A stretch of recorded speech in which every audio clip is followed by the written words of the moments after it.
Way down we go, deep within my mind, feeling quite the surge.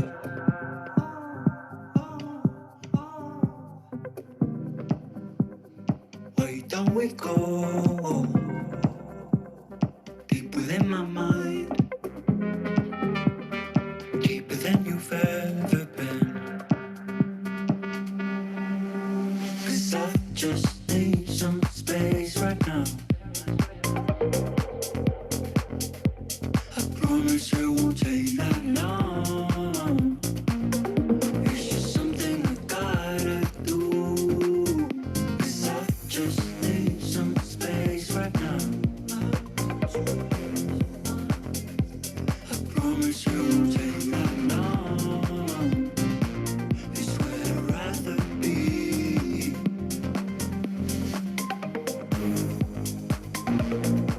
It's where I'd rather be.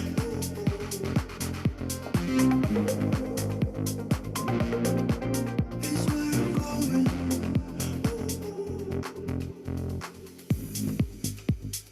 Way down we go, deep within my mind.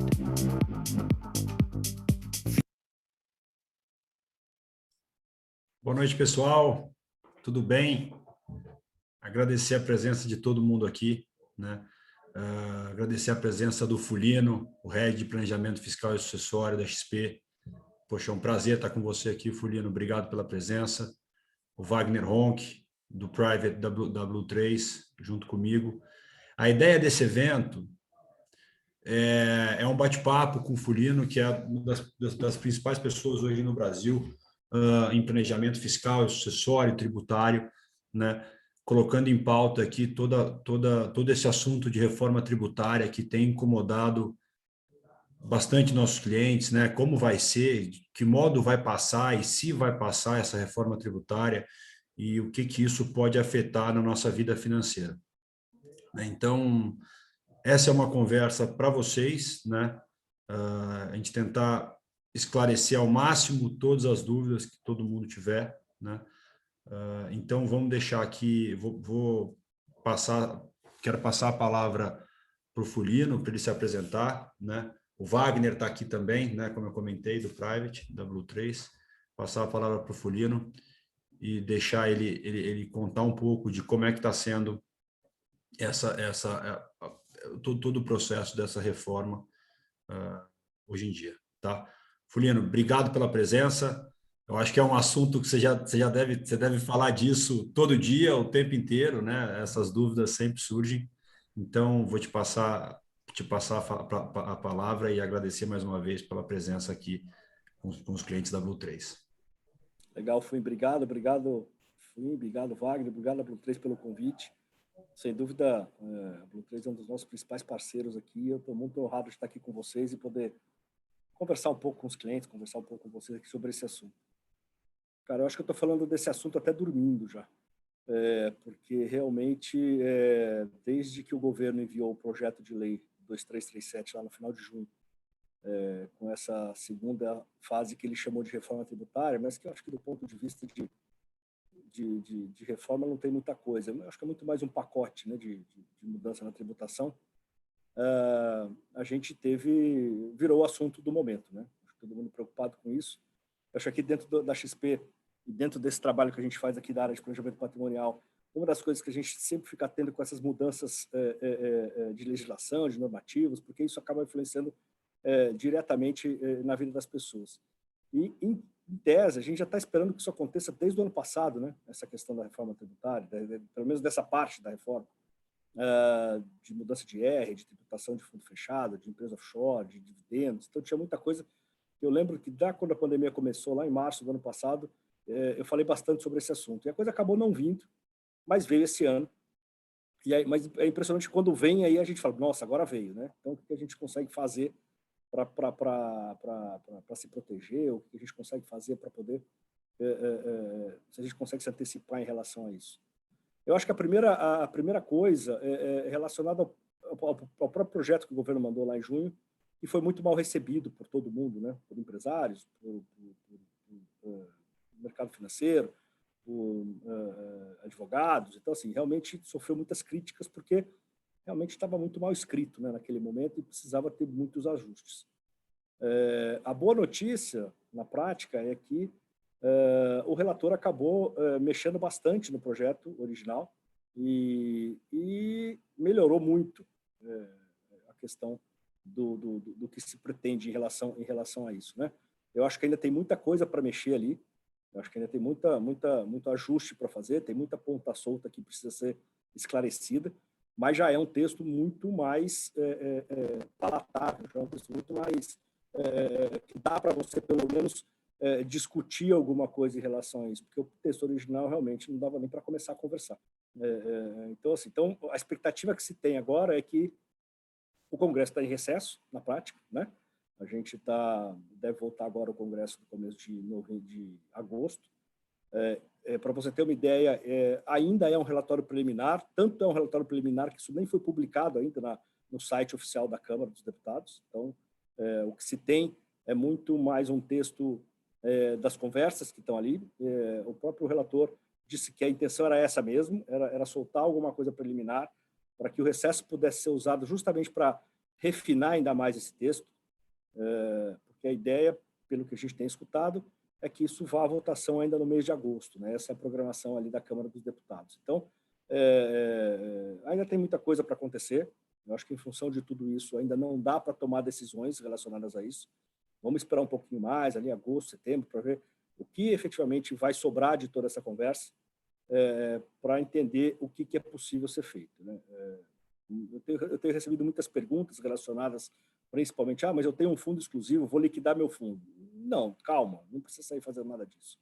Minha companhia offshore, eu vou liquidar minha companhia offshore. Também não precisa fazer nada disso. Eu acho que a gente tem que esperar um pouco. Mais um mês e meio aqui, a gente vai conseguir clarear um pouco mais todo esse ambiente, e aí sim a gente vai conseguir dar os próximos passos, né? Pois não, Wagner. Até você entrou num ponto que a gente iria comentar, né? Então, existiu um pacote de medidas, né? Eu no mercado private, eu estava no Banco do Brasil antes, ali em 2017, no Ultra-High, e já se falava da tributação de fundos fechados. Eu acho que esse assunto, tributação de dividendos, se fala assim, então, há um tempo, né? Uma coisa, mas parece que é só o Brasil, poucos países possuem. Nessa linha, Fulino, eu queria que você destacasse para quem está aqui com a gente, né, os principais pontos aí, né? O que você sentiu dos principais pontos? Porque ele busca talvez atingir a maior renda, quem tem a maior renda, não, maior capital, maior patrimônio, é um pouco nessa linha, né? Se você puder destacar e ali a offshore, a questão do fundo exclusivo, talvez porque a previdência se entrou ou não, são coisas que estão permeando a cabeça dos nossos clientes aqui. Tá bom, vamos falar. Eu acho que, como você mesmo falou, tudo que está ali nesse texto era mais ou menos esperado, né?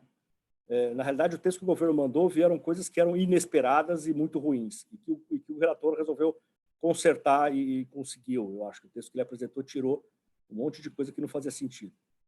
Eu acho que, com relação à tributação de dividendos, que é uma coisa que a gente sempre falou, né? O que esse projeto substitutivo, o que esse texto substitutivo prevê?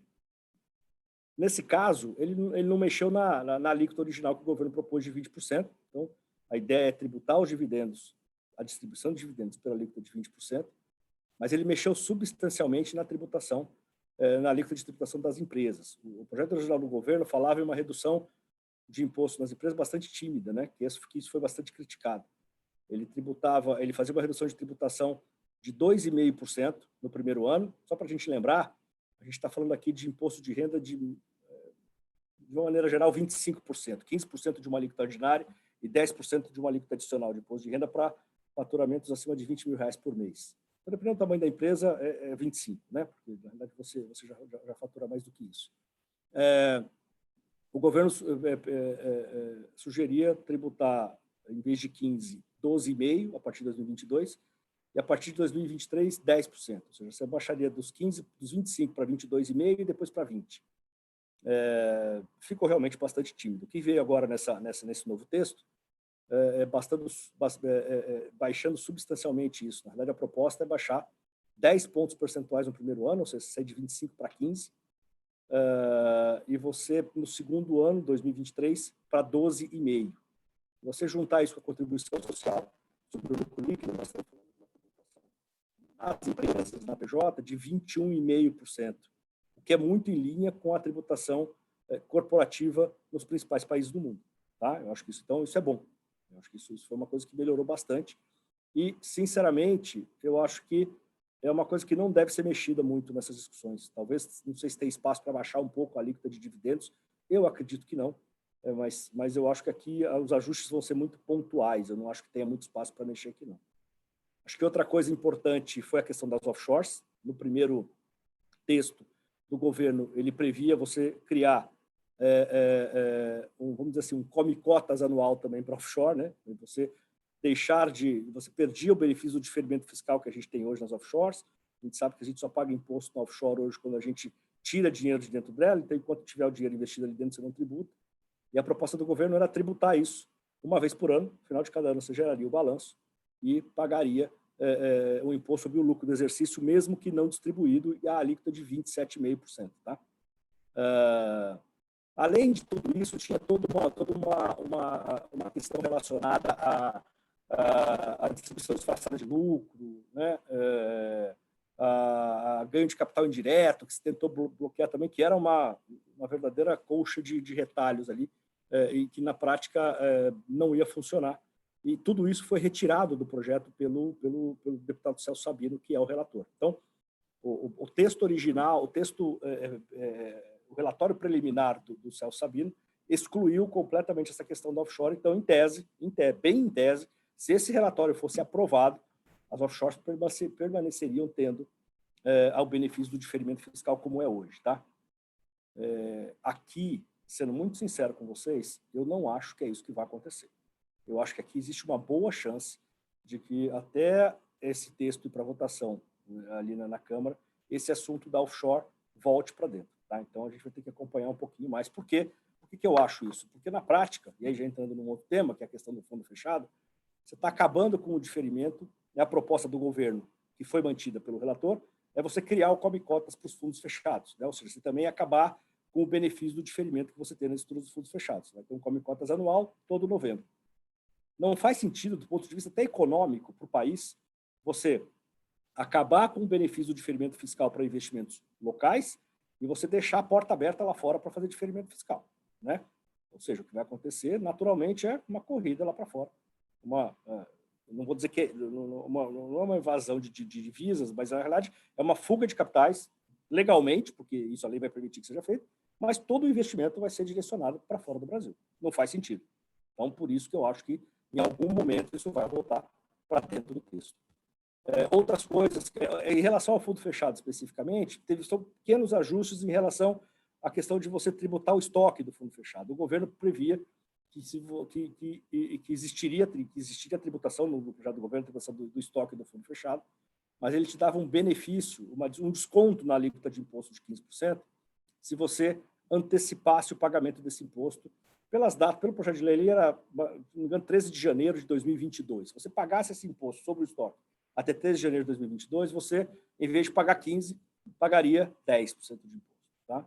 Essa alíquota do desconto foi mantida pelo relator, mas ele esticou um pouco esse prazo. Ele falou, não, você vai ter esse benefício de pagar 10% se você pagar isso até 31 de maio de 2022 e não janeiro.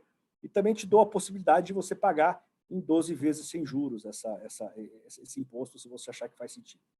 Aqui talvez eu acho que tem um espaço ainda para você negociar uma redução ainda desses 10%, tá? Até para tentar evitar um pouco a judicialização, a discussão da história da tributação do estoque. Então, se você cobrar 7, 8, 6, alguma coisa assim, talvez faça sentido para o contribuinte dizer, não, com esse custo eu prefiro pagar o imposto do que entrar na justiça, porque tem custo de advogado, tem tempo para resolver, então, de repente pode fazer sentido, e também não é garantido que eu vá ganhar, então, eu acho que dependendo do custo ali, você pode ter uma adesão grande na tributação do estoque. Fulino, Pois não, pois não, você tem uma noção qual que seria a arrecadação do governo caso tributasse o estoque em 10%, ou isso não chegaram a fazer essa Se conta? fala em algo em torno de 20, entre 20 e 30 bi, tá mais ou menos, Tá, mas não é um número fechado, fim. Eu tá. acho que tem que. Não, porque essa questão, desde o começo, quando começou isso lá atrás, eles batiam muito, né? Porque a arrecadação é pequena. A arrecadação, mesmo 20 ou 30 bi, também não é uma arrecadação tão grande, né? Mas é uma Não, mas a arrecadação gente que mas não gera ajuda. discussão, né? Que ajuda, sem dúvida. Ajuda. Opa, ajuda. Deixa eu te fazer uma Era, outra pergunta, Fulino. pode fazer, por favor. Você comentou que o Come Cotas de fundo fechado seria uma vez ao ano, em Isso, novembro, isso. né? Isso é definido caso venha a passar, ou isso ainda eles não sabem como é que vai ser? Se vai ser uma, se vai ser duas, se vai Não, ser isso está no, três? está no projeto, Isso está no projeto. está Tá, no relatório do relator. Então, assim, se isso não mudar e for para votação e for aprovado, é assim. tá Tá? bom. Essa é a ideia.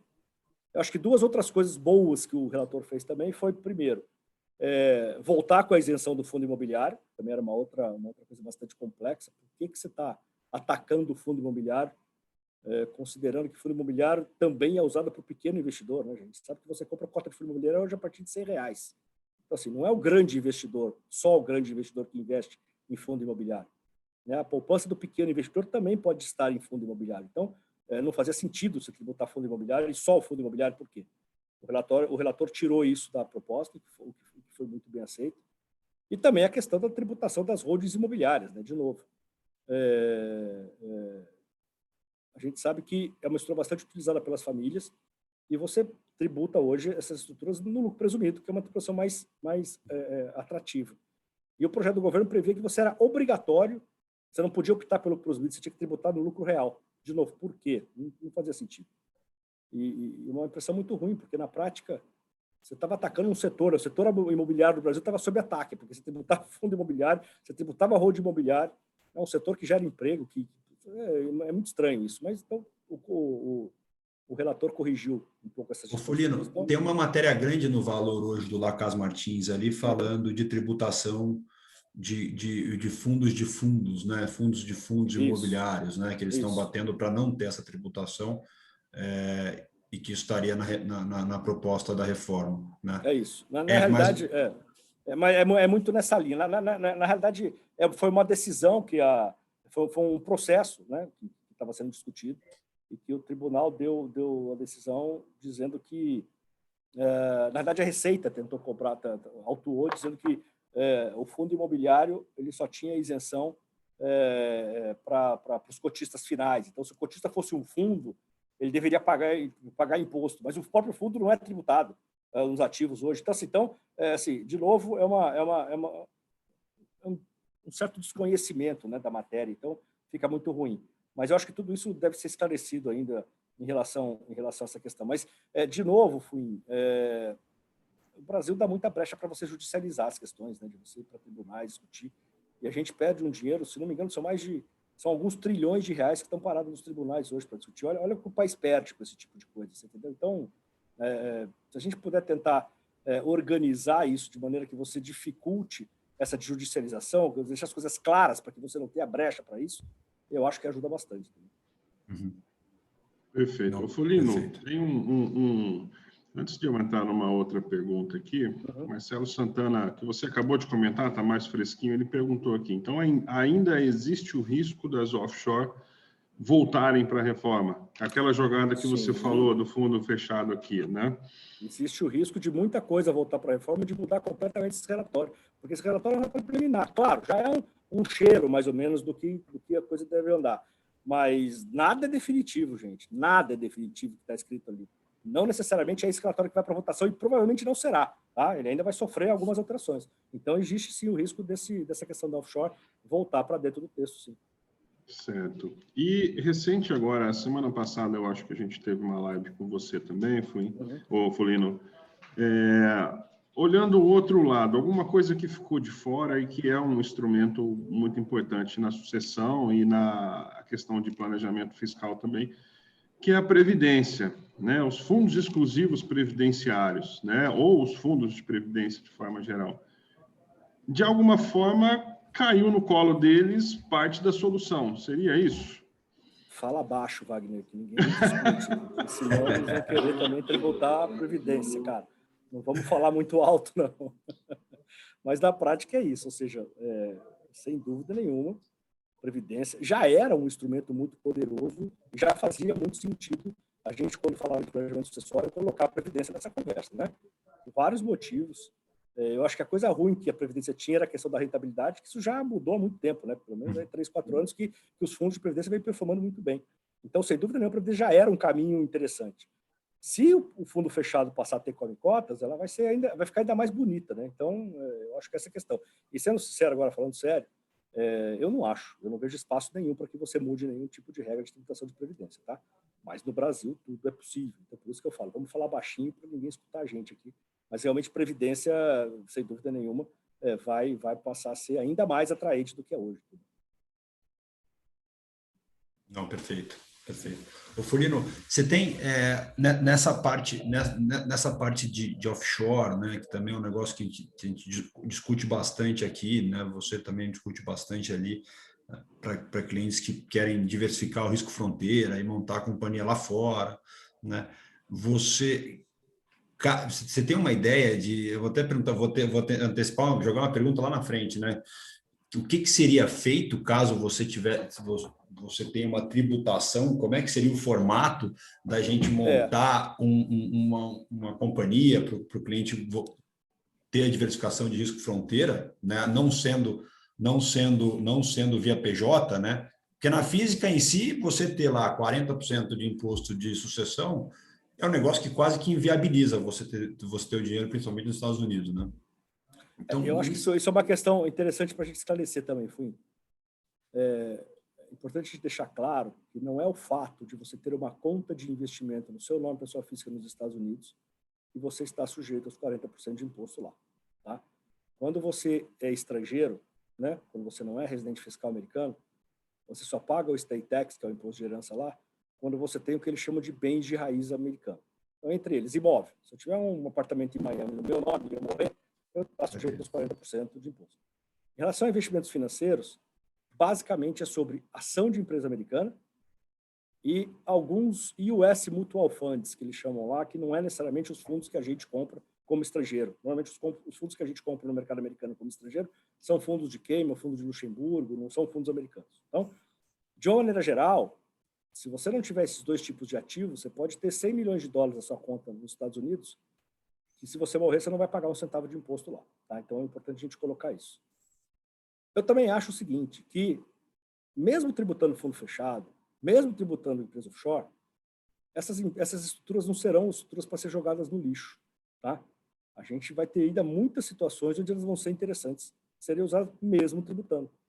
O que eu tenho falado muito hoje aqui é assim, vamos imaginar um ambiente, e aí para isso que é esse caminho que nós estamos seguindo, é para isso que nós estamos caminhando aqui, de ter um ambiente muito mais tributado, né? Então você não vai ter mais muito escapatória do ponto de vista tributário no Brasil.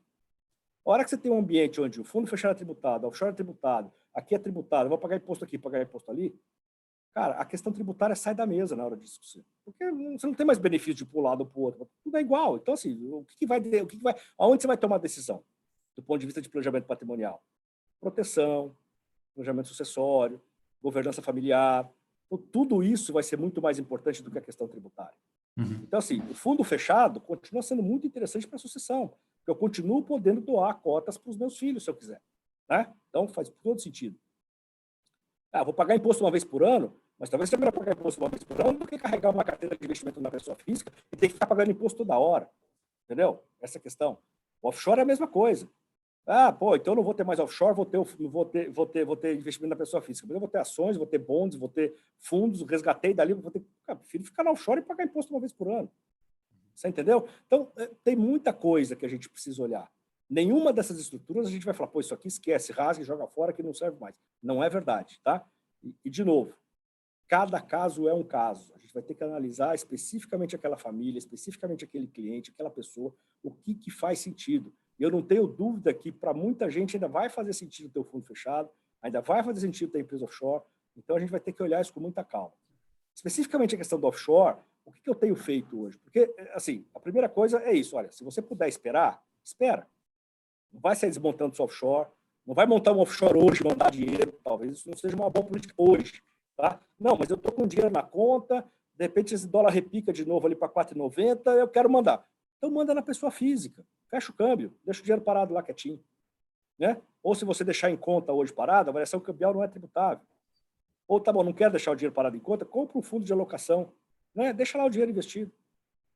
Agosto, setembro, onde a gente vai ter um pouco mais de clareza em relação a essas coisas, se fizer sentido manter a companhia offshore ou montar uma companhia offshore, a gente vai montar. E aí a gente joga os investimentos para dentro da empresa. Então, assim, tem caminhos. Pelo menos se você mandar o dinheiro hoje, você vai baixar a ansiedade. Fala, pô, mandei. O câmbio está garantido. Acabou. Aí espera um pouquinho. Né? Porque senão você fala, pô, não mandei, agora de 4,90 voltou para 5,10. Devia ter mandado. Manda. Mas manda no nome da pessoa física. Deixa lá quietinho, o dinheiro parado.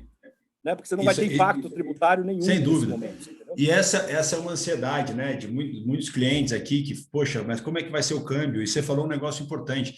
Você mandando, né, a variação, somente a variação cambial não é tributada, né? Então, quer dizer... o dinheiro tem que ficar parado na conta. Parado em conta. E voltar à vista, isso, sem nenhuma remuneração. Você entendeu? Parado em conta. Exatamente. Mandei, deixei o dinheiro parado em conta, desisti, quero voltar.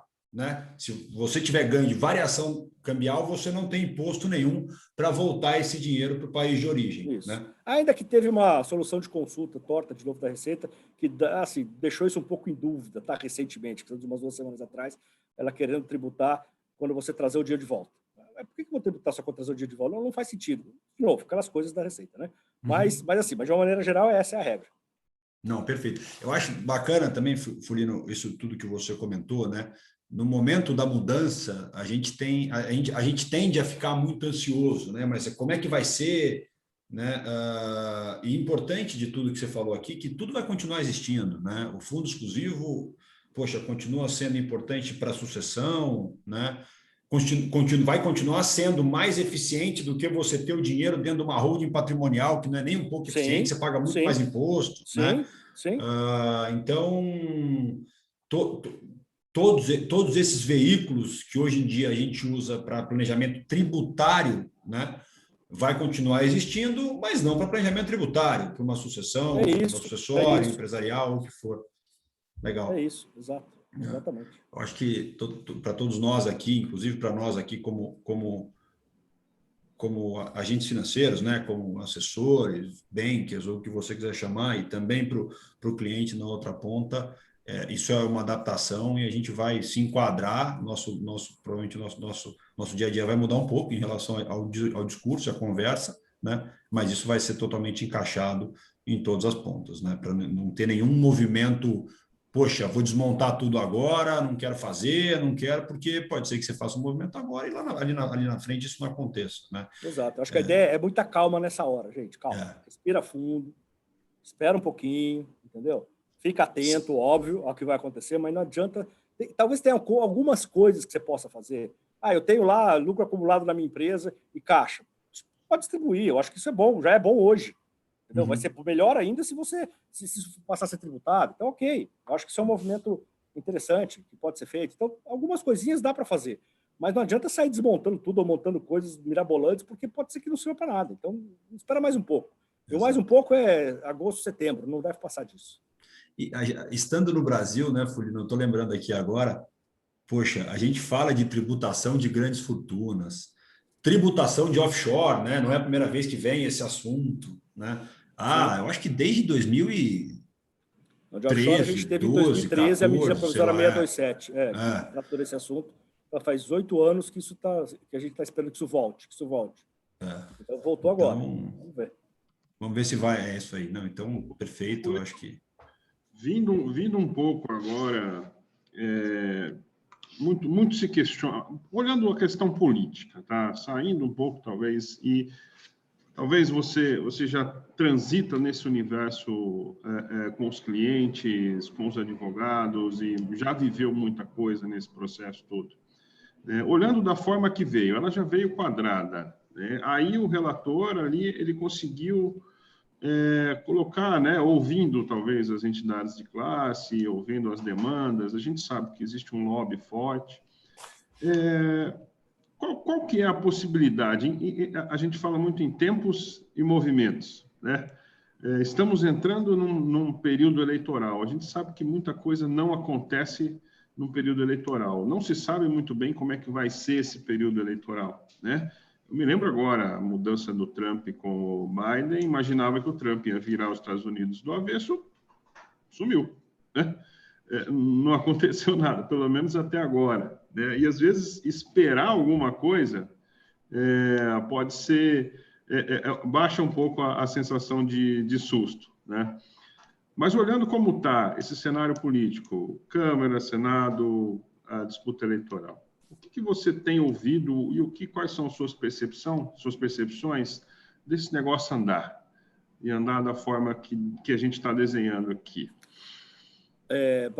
Boa questão, cara. Boa questão. Eu acho que, apesar da gente ter um congresso único, a gente tem duas casas muito diferentes ali, né?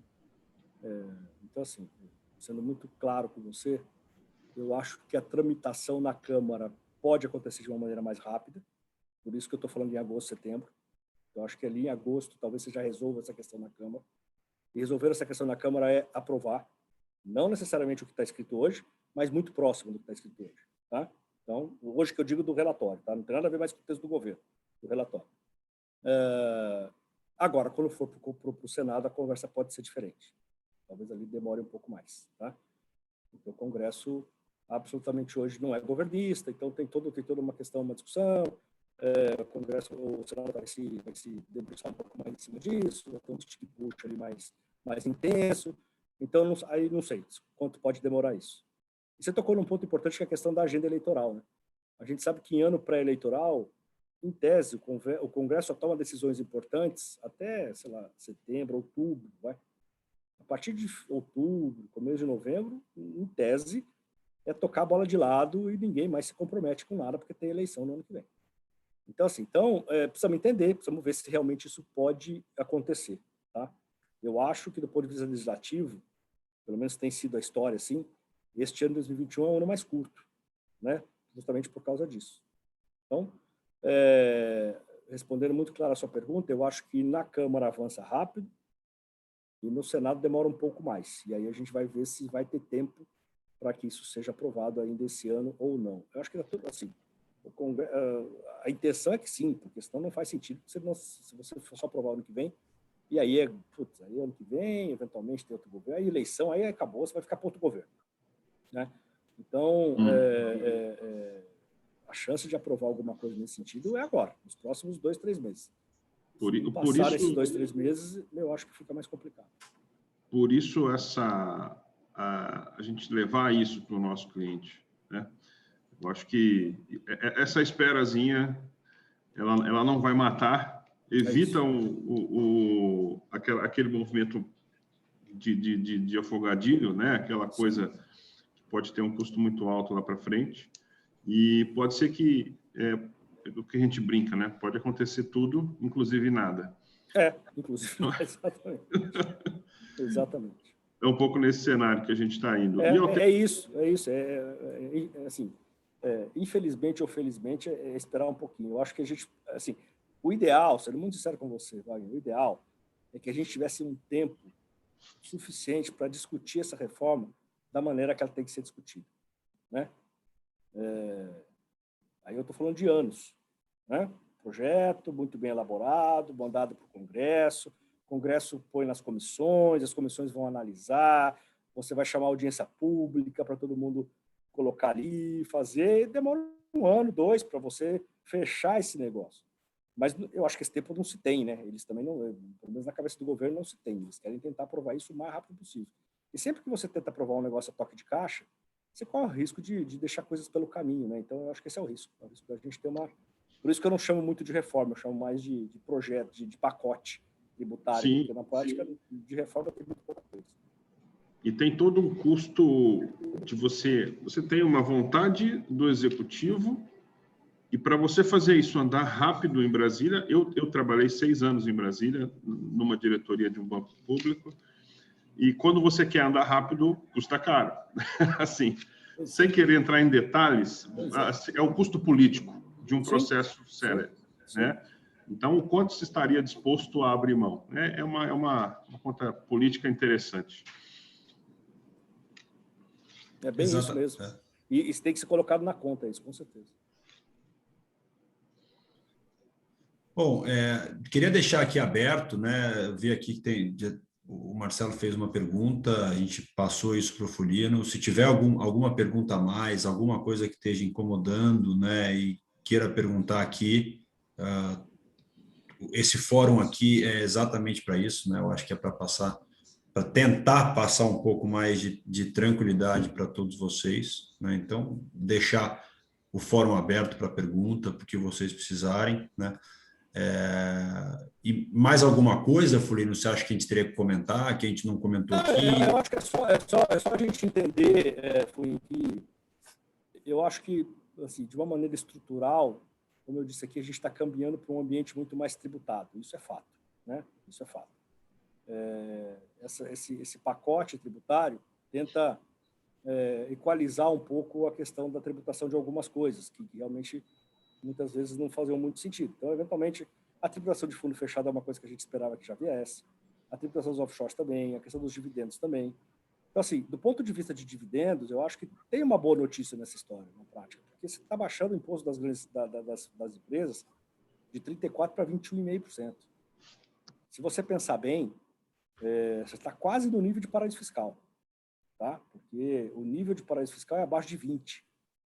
Então, a gente está ali, está no limite. Isso é muito bom. Isso é muito bom. Você aproveitar. Tem uma estimativa de que você está desonerando as empresas em 98 bilhões de reais. E o dinheiro vai ficar, em tese, dentro das empresas para fazer investimentos. Então, em tese, isso deveria ser bom para a economia, né? Eu acho que cada vez mais o que tem que se tentar, que é o que se faz nas economias mais modernas do mundo, diminuir imposto sobre produção e sobre consumo e deixar a grande fatia da tributação na renda. Tá? Eu acho que esse realmente é o mais correto, se for pensar assim. Então, se o caminho for esse, eu acho que é bom, mas eu acho que a gente ainda tem muita coisa para desenvolver para chegar nesse ponto. Tá? Eu acho que essa questão dos dividendos já ajudou bastante. Eu acho que se passar desse jeito, ainda que seja com 20, talvez não seja a tributação ideal, 15 talvez fosse melhor, mas mesmo com 20, se considerando que as empresas vão ter uma tributação de 21,5%, eu acho que começa a fazer um pouco mais de sentido, você entendeu? Então, eu acho que todo mundo pode ganhar com essa história. A questão do offshore tem que ser melhor descrita, melhor discutida.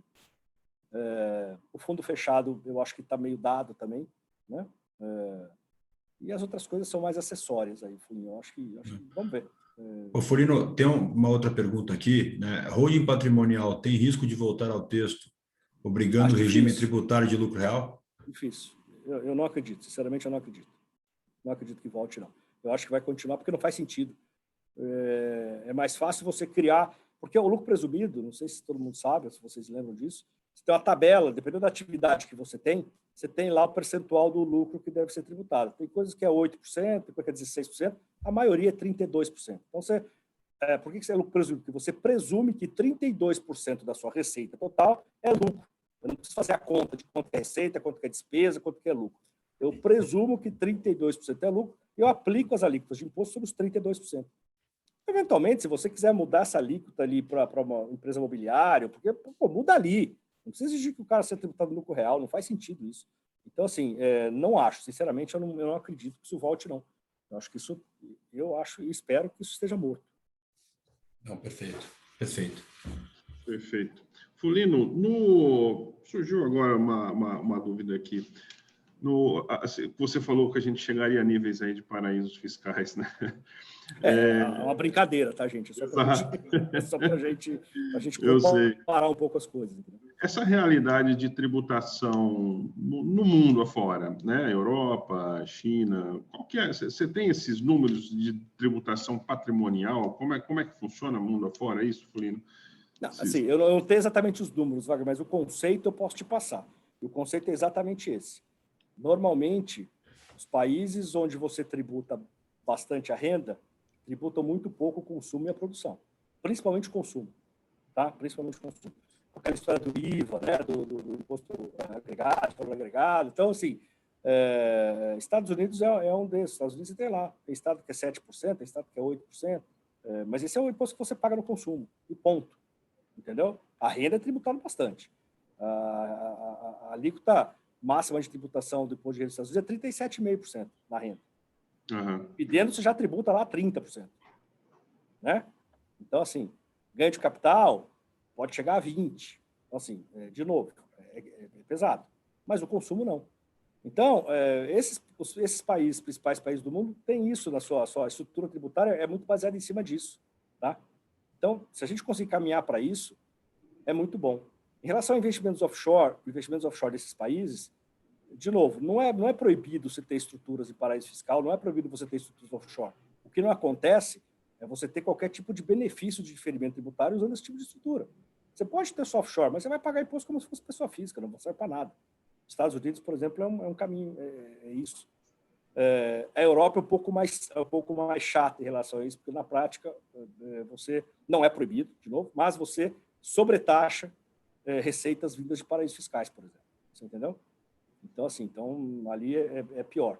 Então, assim, é isso. Eu acho que se o Brasil quiser se adaptar às principais economias do mundo, o Brasil está batendo na porta da OCDE faz tempo tentando conseguir uma cadeira ali, Exato. a gente vai ter que se adaptar a esse modelo. A gente vai ter que caminhar muito mais para esse padrão tributário do que o que a gente tem hoje. Você entendeu? Então, eu acho que essa é a questão. É bom a gente ter esse parâmetro, porque a gente se fecha no nosso universo, né? E o que está acontecendo fora, às vezes a gente, se fecha um pouco, e não é bem isso. Existe algo caminhando para essa linha, talvez há muito mais tempo que a gente. O nosso modelo é bastante complexo, né?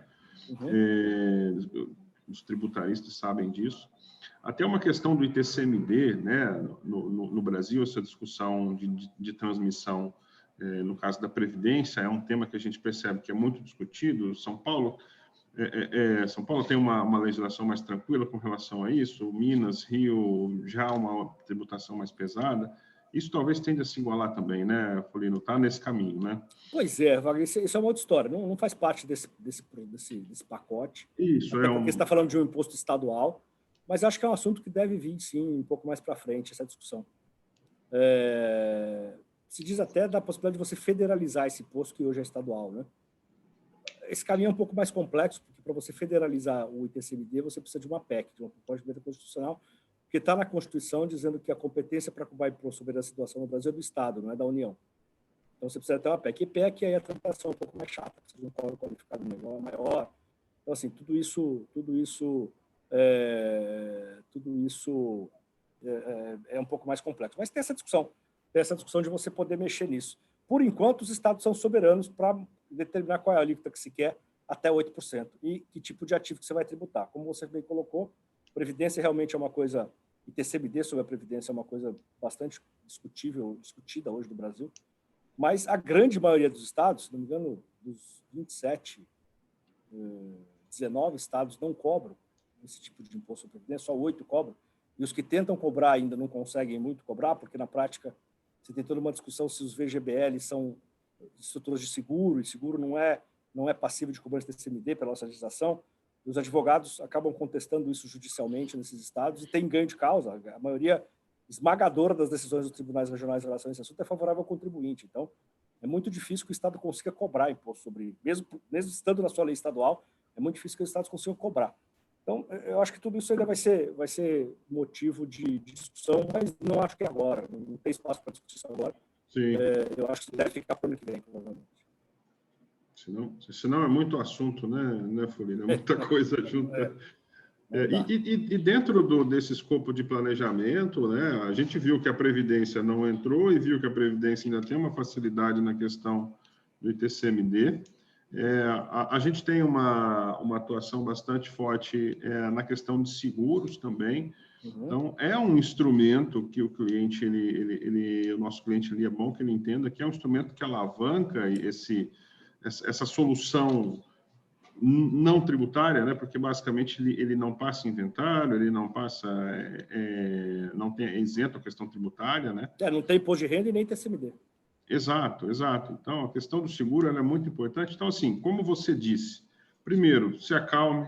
Segundo, existem soluções que a gente consegue sentar e conversar com o cliente, mostrar para ele os caminhos, e vamos aguardar os próximos passos, que mesmo se a coisa caminhar dessa forma, como você disse, e é o que a gente acredita também, vão haver dificuldades de tramitação, os tempos estão mais ásperos agora, né? Então, assim, chama atenção, o cliente se assusta, ele vem perguntar, ele vem questionar, e a nossa função aqui, né, Felipe, e nas conversas com os clientes, é trazer essa informação e trazer a tranquilidade, né? Olha só, fica tranquilo. Tem até uma história que eu sempre conto aqui, Fulino, e eu sou pai, né, de uma criança, eu tenho um de 11 e um de 4 anos, o Fuim também está nessa vibe aí, e o pediatra da minha menina falou, já um pediatra muito antigo lá de Brasília, e ele falava, sabe que a minha função é não deixar que o pai e a mãe mate o filho. Não é nem cuidar muito do filho. Então, a nossa função com os clientes é acalmá-los para que eles não peguem aquilo ali e desfaçam aquele patrimônio, né? Um pouco nessa linha, né? É nessa linha, com certeza. Eu acho que o importante aqui é um pouco da cultura da Blue 3, né? Que a gente está de olho em tudo, né? A gente está o tempo inteiro em contato com os advogados, com a turma do Fulino, com todo mundo, olhando tudo que pode acontecer e tentando antecipar qualquer movimento, né? Então, essa conversa aqui foi uma conversa, eu acho, muito propícia para o momento, né? Se precisar, a gente vai chamar outras e outras, vai precisar. Vai precisar, sem dúvida. Tem muita mudança, né, Fulino? Bastante Então, coisa. fiquem tranquilos que, poxa, estamos à disposição, estamos de olho, estamos à disposição, estamos todo mundo aqui com o telefone ligado o tempo inteiro, final de semana, toda hora, qualquer dúvida que tiver, qualquer coisa que estiver incomodando, é muito importante que antes de tirar qualquer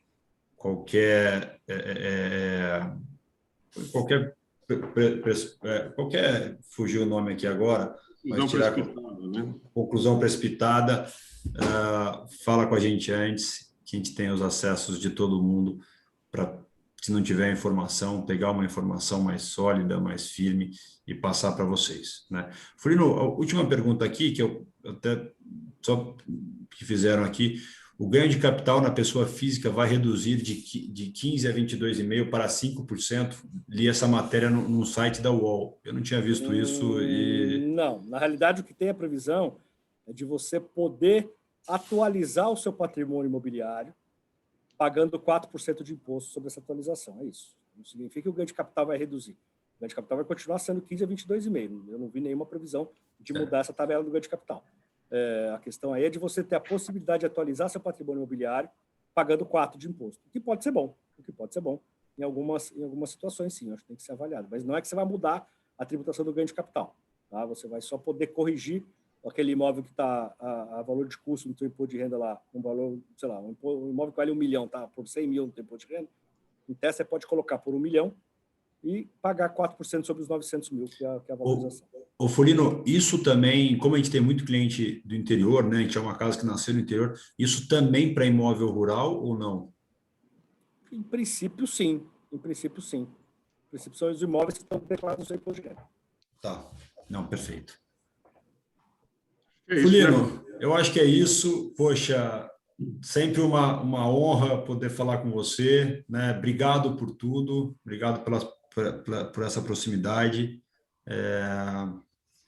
Imagina, gente. Provavelmente a gente vai ter mais alguma, a gente vai chamar, várias. né? A gente vai gritar mais algumas vezes lá para acudir a gente aqui. Não tem problema nenhum. Obrigado por essa pronta Imagina, resposta. Foi um prazer estar aqui com vocês, foi super agradável essa uma hora que nós passamos aqui. E estou super à disposição para a gente voltar aqui a hora que fizer sentido. Feito. Obrigado, Fulino. Obrigado, pessoal. Obrigado a todo mundo. Obrigado. Boa noite. Boa noite. Tchau, tchau. Tchau.